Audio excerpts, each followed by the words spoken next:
Welcome back. We are reading A Christmas Carol. Listener discretion is advised because it might be a scary story at times.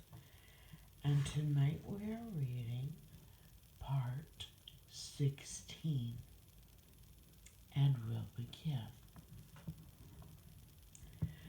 In time the bells ceased and the bakers were shut up, and yet there was a genial shadowing forth of all these dinners and the progress of their cooking in the thawed blotch of wet above each baker's oven, where the pavement smoked as if the stones were cooking it too. "Is there a peculiar flavor in what you sprinkle from your torch?" asked Scrooge. "There is. My own."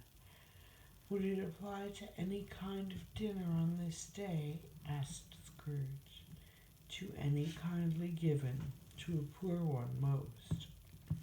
"Why to a poor one most?" asked Scrooge. "Because it needs it most." "Spirit," said Scrooge after a moment's thought, "I wonder you, of all the beings in the many worlds about us, should desire to cramp these people's opportunities of innocent enjoyment." "I?" cried the Spirit. "You would deprive them of their means of dining every seventh day, often the only day on which they can be said to dine at all," said Scrooge. "Wouldn't you?" "I?" cried the Spirit. "You seek to close these places on the seventh day," said Scrooge, "and it comes to the same thing." "I seek!" exclaimed the Spirit. "Forgive me if I am wrong. It has been done in your name, or at least in that of your family," said Scrooge. "There are some upon this earth of yours," returned the Spirit, "who lay claim to know us, and who do their deeds of passion, pride, ill will, hatred, envy, bigotry, and selfishness in our name, who are as strange to us as all our kith and kin, as if they had never lived.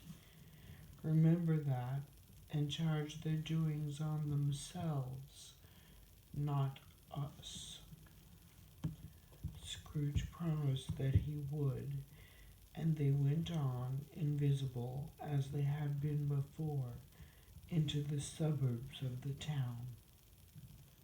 It was a remarkable quality of the ghost which Scrooge had observed at the baker's, that, notwithstanding his gigantic size, he could accommodate himself to any place with ease, and that he stood beneath a low roof quite as gracefully and like a supernatural creature as it was possible he could have done in any lofty hall. And perhaps it was the pleasure of the good Spirit had in showing off this power of his, or else it was his own kind, generous, hearty nature, and his sympathy with all poor men, that led him straight to Scrooge's clerks. For there he went, and took Scrooge with him, holding to his robe, and on the threshold of the door the Spirit smiled, and stopped to bless Bob Cratchit's dwelling with the sprinklings of his torch. Think of that! Bob had but 15 bob a week himself.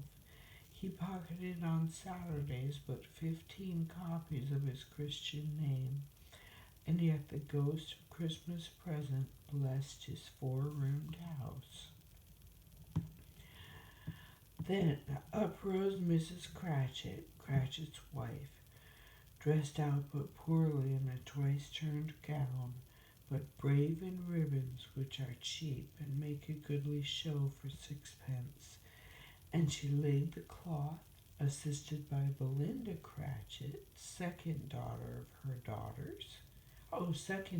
daughters, also brave in ribbons, while Master Peter Cratchit plunged a fork into the saucepan of potatoes, and getting the corners of his monstrous shirt collar, Bob's private property, conferred upon his son and heir in honor of the day. Let's go back into his mouth, and rejoiced to find himself so gallantly attired, and yearned to show his linen in the fashionable parks. And now 2 smaller Cratchits, boy and girl, came tearing in, screaming that outside the baker's they had smelt the goose and known it for their own, and basking in luxurious thoughts of sage and onion, these young Cratchits danced about the table and exalted Master Cratchit to the skies, while he, not proud, although his collar near choked him, blew the fire until the slow potatoes, bubbling up, knocked loudly at the saucepan lid to be let out and peeled. "What has ever got your precious father, then?" said Mrs. Cratchit, "and your brother, Tiny Tim? And Martha weren't as late last Christmas by half an hour." "Here's Martha, mother," said a girl, appearing as she spoke. "Here's Martha, mother," cried the 2 young Cratchits. "Hurrah! There's such a goose, Martha." "Why, bless your heart alive, my dear, how late you are," said Mrs. Cratchit, kissing her a dozen times, taking off her shawl and bonnet for her with officious zeal. "We'd a deal of work to finish up last night," replied the girl, "and had to clear away this morning, mother." "Well, never mind so long as you are come," said Mrs. Cratchit. "Sit ye down before the fire, my dear, and have a warm, Lord bless ye." "No, no, there's father coming," cried the 2 young Cratchits, who were everywhere at once. "Hide, Martha, hide!" So Martha hid herself, and in came little Bob, the father, with at least 3 foot of comforter, exclusive of the fringe, hanging down before him, and his threadbare clothes darned up and brushed to look seasonable, and Tiny Tim upon his shoulder. Alas for Tiny Tim, he bore a little crutch, and had his limbs supported by an iron frame. "Why, where's our Martha?" cried Bob Cratchit, looking round. "Not coming," said Mrs. Cratchit.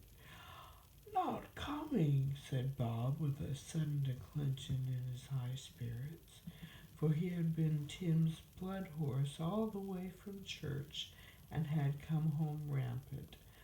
"Not coming upon Christmas Day!" Martha didn't like to see him disappointed, if it only were in joke, so she came out prematurely from behind the closet door and ran into his arms, while the 2 young Cratchits hustled Tiny Tim and bore him off into the wash-house, that he might hear the pudding singing in the copper. And we will stop there for tonight.